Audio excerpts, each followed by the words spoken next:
Hors du commun, bonjour. C'est le moment de notre rencontre avec Monsieur X. Le thérapeute hors du commun de ce numéro 2 est ici, présent. Il est anonyme pour un temps, l'espace d'une respiration, pour vous laisser deviner au fil des mots quel homme, quel thérapeute se cache derrière cet anonymat de circonstance. Bonjour, Monsieur X.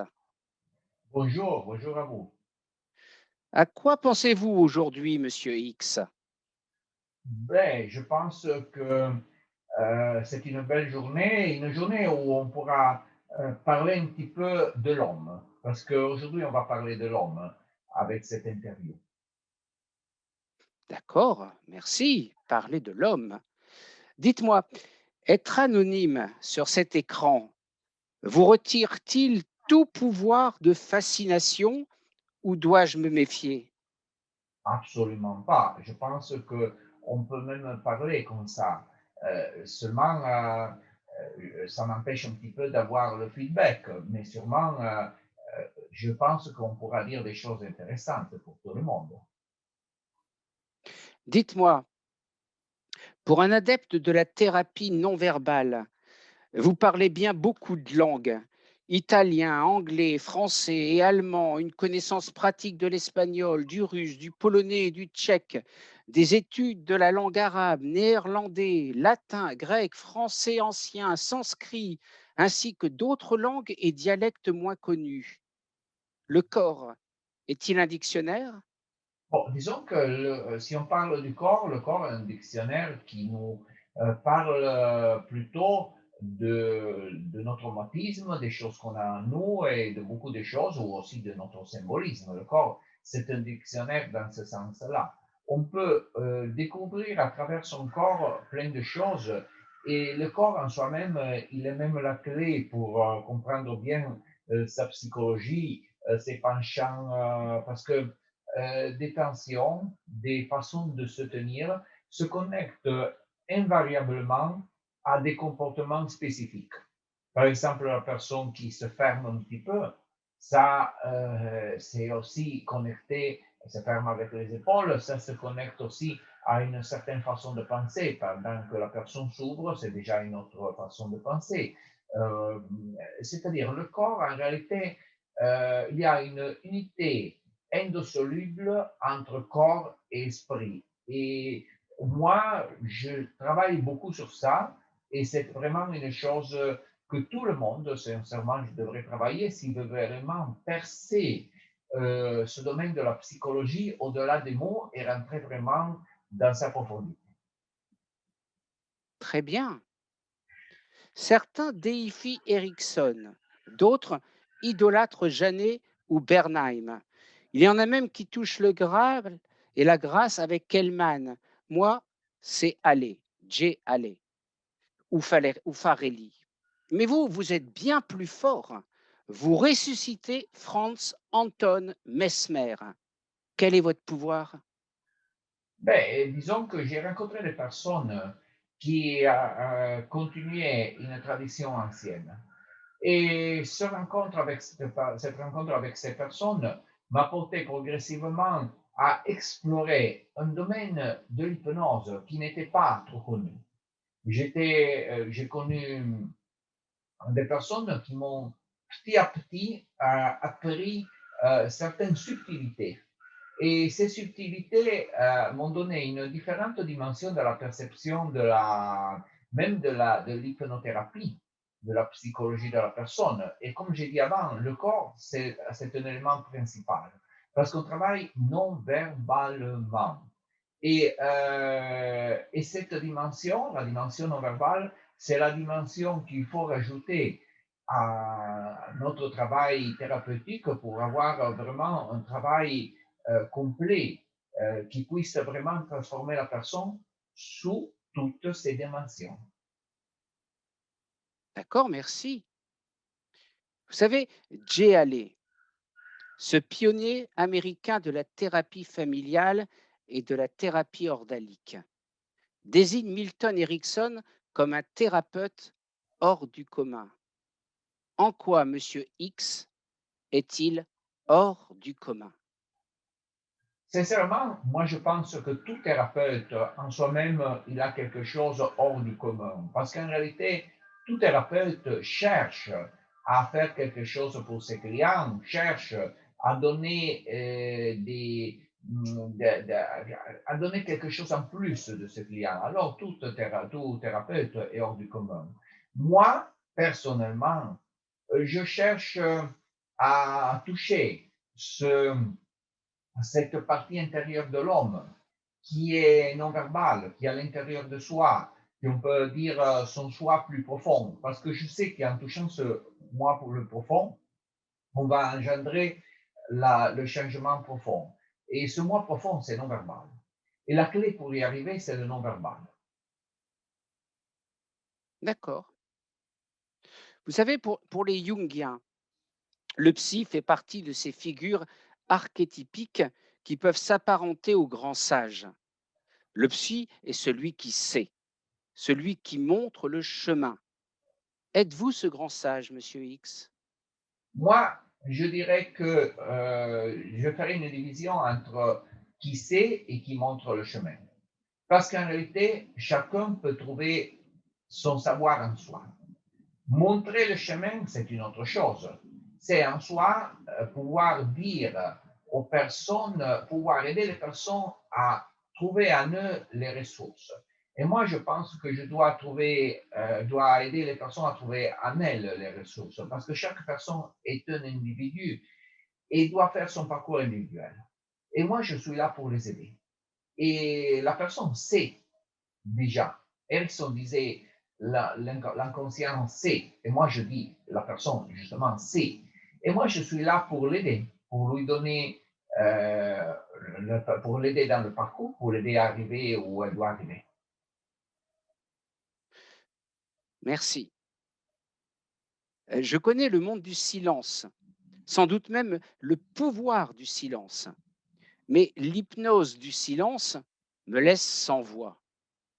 Souhaitez-vous en parler ou vous taire? Je peux en parler. Disons que moi je dis que travailler le non-verbal, c'est complémentaire à travailler le verbal.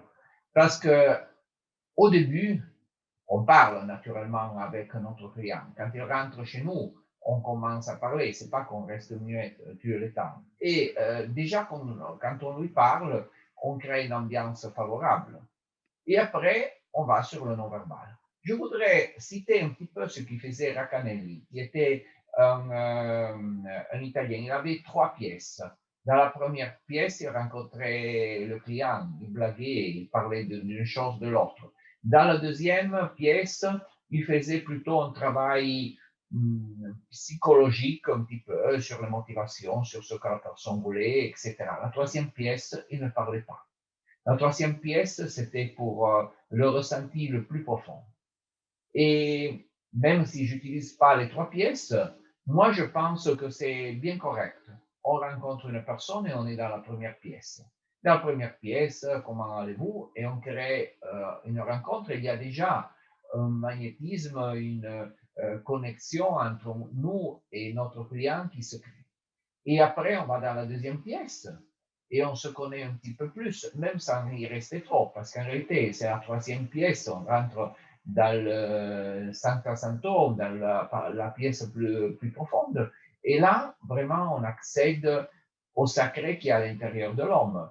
Alors, on travaille aux trois niveaux, et tous les trois niveaux sont valables.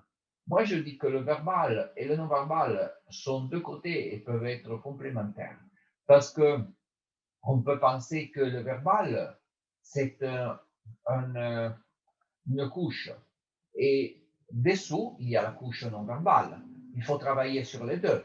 Quelquefois, on peut travailler que sur la couche non verbale qui va comme ressortir et mettre de côté la couche verbale. Ça, c'est possible. Quelquefois, on peut percer à partir du haut et après descendre dans la couche non verbale. On peut mêler, on peut avoir plusieurs façons de travailler ces deux couches. Et en se rappelant que la troisième pièce, c'est la couche non verbale, et c'est la troisième pièce où vraiment on a le toucher le plus profond avec notre client. Très intéressant. 3 pièces originales. Lève-toi et marche, aurait dit le Christ. Était-il hypnotiseur pour obtenir ces guérisons rapides et même spontanées? Bah, ça, beaucoup de monde reporte les choses du Christ à technique hypnotique. Moi, je laisse à l'Église ce qui est de l'Église. Si moi, je travaille en hypnothérapie, on travaille, c'est-à-dire même si on travaille spirituellement, on ne se mêle pas avec les religions ou avec n'importe quoi, on travaille techniquement. Et ce qui est mystique a en soi-même un aspect scientifique si on le travaille sur l'homme. Et on peut apprendre des techniques et avec ces techniques, on peut aider la personne à se transformer. Disons que notre travail, c'est plutôt plus semblable au travail qu'il y a en Orient, qui font par exemple le zen. Le zen, c'est une technique. C'est-à-dire, ce que nous faisons ne veut pas être une religion, ce que nous faisons veut être une technique qui permet à la personne de rentrer en contact avec elle. D'accord. On dit que les yeux sont les fenêtres de l'âme. Sont-ils les portes du thérapeute? Ben, je veux dire que la première chose qui fait un enfant quand le premier contact qu'il a avec sa mère, les yeux, il regarde, la tête cherche à voir où est la mère. Il y a toujours l'enfant, le bébé cherche à regarder dans la direction de la mère. C'est-à-dire, et ça c'est sûr, dès le premier moment, il y a un contact. Et après, il y a un contact, le regard de la mère est fondamental. Et les animaux se regardent même. Quand on veut, par exemple, prendre contact, dans l'entraînement des animaux, il faut les regarder si vous voulez que les animaux vous suivent. En réalité, quand vous parlez à la télévision, on vous dit regardez la caméra. Pourquoi? Parce que regarder la caméra donne un effet plus fort. Alors le regard, c'est partout. Le regard, c'est vraiment un pouvoir. Il faut apprendre à le maîtriser. Dans le regard, il y a comme une force. Apprenons à la maîtriser. Très bien. Très bien, vous travaillez en tous les cas, vous êtes, professeur en université populaire, thérapeute, formateur, fascinateur. J'entends encore les mots du biologiste anglais Jacques Cohen: «Les papillons cinéphiles qu'attire la lumière des projecteurs viennent buter comme contre les vitres d'une vie plus fascinante qu'heureuse». Quelle est la vitre du thérapeute? Quelle est la vitre du patient? Bon, la vitre du patient, je peux dire qu'il y a un travail qu'on fait de cette façon. En réalité, peut-être on est connecté à un niveau quantique, à un niveau profond. Il n'y a pas réellement une différence entre notre patient et nous. Il y a une connexion profonde, moi je crois. Et parce que je vois que quand on travaille avec le patient, il y a vraiment un toucher, on sait bien comment les choses vont se dérouler. Moi, je travaille beaucoup sur la présence pour ça. C'est-à-dire, je cherche à être très présent quand je travaille, quand je fais la thérapie. Euh, Faire de la présence signifie chercher à ouvrir vos sens, chercher à éliminer un petit peu tout ce parler mental que vous pouvez avoir, chercher à sentir votre corps en contact avec la terre.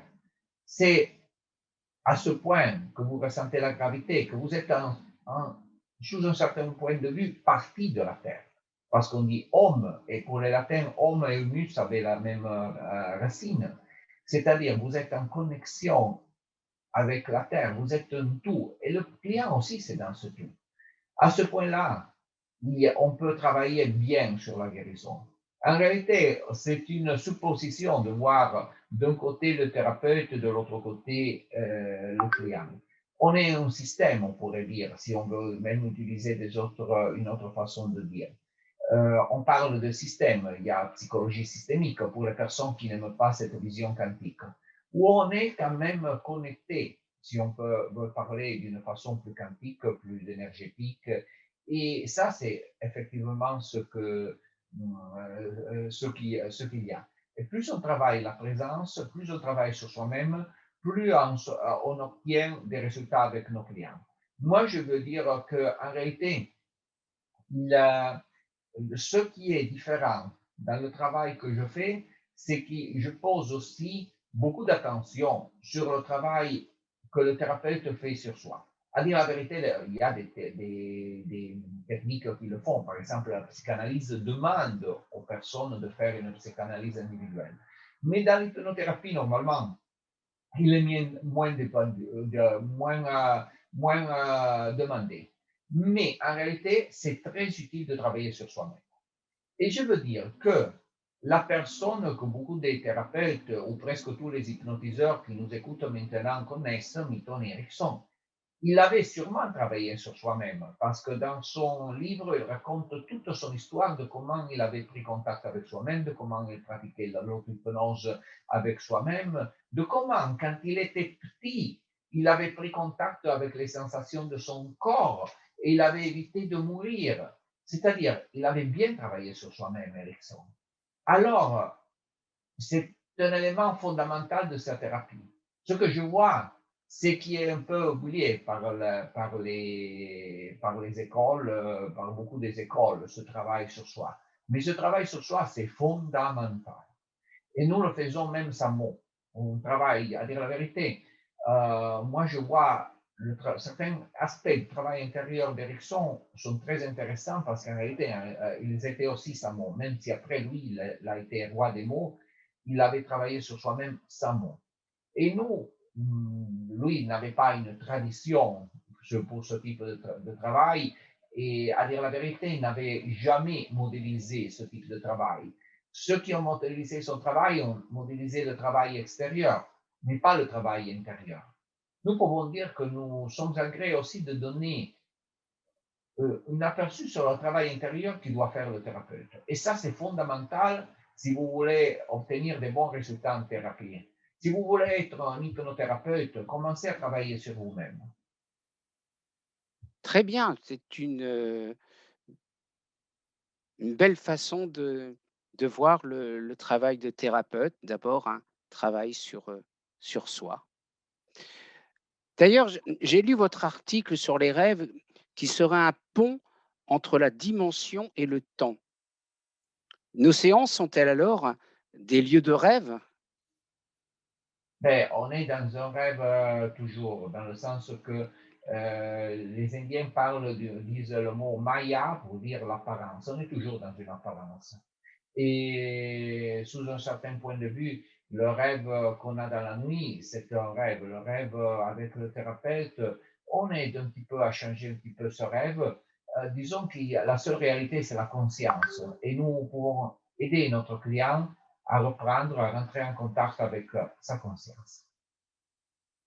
Par- D'accord, merci beaucoup. Pour terminer, je suis tenté de me faire l'avocat du diable, mais le problème avec vous, c'est justement que je ne vois pas de coupable. Le diable serait-il inconscient? Moi, ces choses de bien ou de mauvais, j'y crois pas. Moi, sincèrement, je pense que vous devez travailler à la présence. Quand vous arrivez à travailler à la présence, on est vraiment au-delà de tout ça. Parce qu'en réalité, ce qu'on appelle d'une chose ou l'autre, ce sont toutes des interprétations humaines. Beaucoup de fois, oui, il y a naturellement une éthique. L'éthique, c'est une chose, mais le bien ou le mauvais, autre chose, beaucoup de fois, sont des constructions humaines. Après, il y a l'éthique, mais il y a deux types d'éthique. Moi, je rappelle, je veux dire, je touche avec ça à ce qu'il disait Gurdjieff. Il disait, il y a deux types d'éthique. Il y a une éthique qui est construite et il y a une éthique profonde, humaine, et ça, en réalité, c'est la seule éthique vraie. L'éthique humaine, c'est un respect pour l'autre homme. En soi-même, il contient un respect pour l'autre homme, un amour pour l'autre personne, et cette éthique, en réalité, peu de personnes arrivent à s'en rendre compte. La majorité sont obligés à rester sur des éthiques construites. Et c'est pas dit que cette éthique construite soit des bonnes éthiques, sont dérivées des humains. C'est un petit peu comme parler des religions ou des lois, c'est-à-dire sont construites par des humains. Après, ça ne signifie pas qu'elles ne soient pas correctes dans certains mondes. Il y a même des lois très justes, mais ça ne signifie pas qu'elles ne sont, elles sont des constructions humaines. Des constructions humaines, l'éthique. Oui. Disons que la personne qui travaille sur le non-verbal va progressivement à trouver une dimension éthique beaucoup plus profonde et beaucoup plus réelle. D'accord. Dites-moi, Monsieur X, à quoi pensez-vous maintenant? Je pensais simplement que c'est important pour tout le monde d'accéder à l'intérieur de soi-même. Ça serait vraiment le but ça c'est le but essentiel de chaque être humain, de rester, parce que, disons, de rester toujours en contact avec soi-même. C'est pas facile, parce que on est dans l'horizontalité, on est dans les choses qui se passent, et naturellement, il y a plein de choses qui nous bouffent, qui nous mangent. En réalité, nous devons essayer de rester en contact avec le nous-mêmes profond, qui est le nous-mêmes à l'intérieur de nous-mêmes, si on voulait le dire avec Kant, qui en réalité, rester en contact avec cette partie intérieure, c'est la clé pour faire une bonne thérapie, mais aussi pour vivre mieux. Voilà, pour vivre mieux. Eh bien, le temps pour vous, dans un instant, pas de suite, à mon top, de vous retourner afin de vous dévoiler. Je vais vous laisser, après, décliner votre identité. Vous aurez le droit de garder le silence. Si vous renoncez à ce droit, tout ce que vous direz pourra être et sera utilisé contre vous. S'en suivra, si vous le désirez, une lecture d'une poésie, d'une phrase qui vous tient à cœur. Allons-y. Top. Bonjour. Bonjour, moi je suis Marco Paré et peut-être vous me connaissez, peut-être vous ne me connaissez pas. Je travaille dans le domaine de l'hypnose non verbale. J'étais élève de plusieurs maîtres, certains, disons, moins connus, surtout ceux qui m'ont donné le plus, Virgilio et di Pisa, n'étaient pas très connus, mais en réalité, ils portaient une tradition très forte. Et cette tradition très forte, c'était une tradition d'hypnose non verbale, une tradition aussi magnétique pour aider l'homme, pour aider la personne, pour aider la transformation de la personne. Mon but, je l'ai déjà dit en réponse avec les personnes, les questions que Macron Que je vous ai posé. m'a posé maintenant, c'est d'aider les personnes à se reconnecter. Je me reconnecte aussi beaucoup à la tradition hermétique. Moi, je pense que la tradition hermétique soit fondamentale. Hermétisme dans le sens du travail, dans le sens original, dans le sens du travail sur soi-même. Et c'était le sens aussi de toute la tradition hermétique qui a duré pour des siècles. Et nous rattachons à ça. Le non-verbal, c'est une porte, la porte du silence, mais c'est une porte importante. En ouvrant cette porte, on comprend mieux les symboles, on comprend mieux comment se connecter à soi-même. Et on aide notre client aussi, à travers un chemin particulier, à prendre contact avec soi-même. Moi, j'enseigne des techniques thérapeutiques individuelles. Notamment, j'enseigne par exemple la crise, qui est une technique très forte, qui est très bien pour les problèmes très lourds, par exemple les abus, les traumatismes, certaines choses qu'avec les mots, on n'arrive jamais à résoudre. J'enseigne aussi d'autres techniques magnétiques, mais tout ce que j'enseigne, en réalité, ça fait partie d'un parcours. Parce qu'en réalité, moi, je pense que la chose plus importante, c'est aider la personne à se développer. Et les techniques thérapeutiques sont toujours une partie de ça. C'est-à-dire, on a extrapolé de ce que c'est le cheminement pour aider la personne à se développer certaines techniques qui peuvent être utiles aussi pour résoudre des problèmes que les personnes ressentent. Mais ce dont on a besoin, ce dont la personne a besoin, c'est une transformation globale. Et moi, mon idée, c'est d'aider les personnes à cette transformation globale. C'est ce que je fais dans mes séminaires, c'est ce que je fais dans mes cours. Je veux dire, on a vraiment une participation mondiale. Hier, j'ai fait un cours et on avait des traducteurs, on avait des personnes qui arrivaient du Sud-Amérique, de l'Amérique du Nord, de l'Afrique même, de l'Asie, de plein de coins en Europe, Allemagne, Espagne, Portugal, pays du Nord, du Sud, partout. C'est-à-dire, on a fait un cours vraiment mondial. Je dis international, mais en réalité, on fait des cours mondiaux. Je vois, et ça m'a fait plaisir vraiment parce que j'ai vu que cette idée, ces choses que j'ai appris avec difficulté, avec Di Pisa, Virgilio et plein d'autres, en réalité, peuvent être inspiratrices pour beaucoup de monde. Très bien. Merci, Marco. Des- je Ah oui, parlais de la poésie. Alors, oui. Allez-y, attendez. De- voilà. Je vous remercie beaucoup pour cette interview et allez, pour terminer en beauté, parce que là, je pense que vous êtes à Rome, c'est bien ça? oui, Voilà. Donc peut-être avec cette langue romaine, cette langue italienne si particulière, si chantée peut-être. mhm, Dites-nous cette phrase que vous avez envie de nous dire là maintenant. Dites-la nous. ok. Alors, il y a eu un moment en Italie, je pense aussi en France, qu'il y a eu une vague de poètes qui faisaient des poésies très brèves. Peut-être une phrase, c'était déjà une poésie. Et moi, j'ai toujours trouvé inspiratrice cette poésie.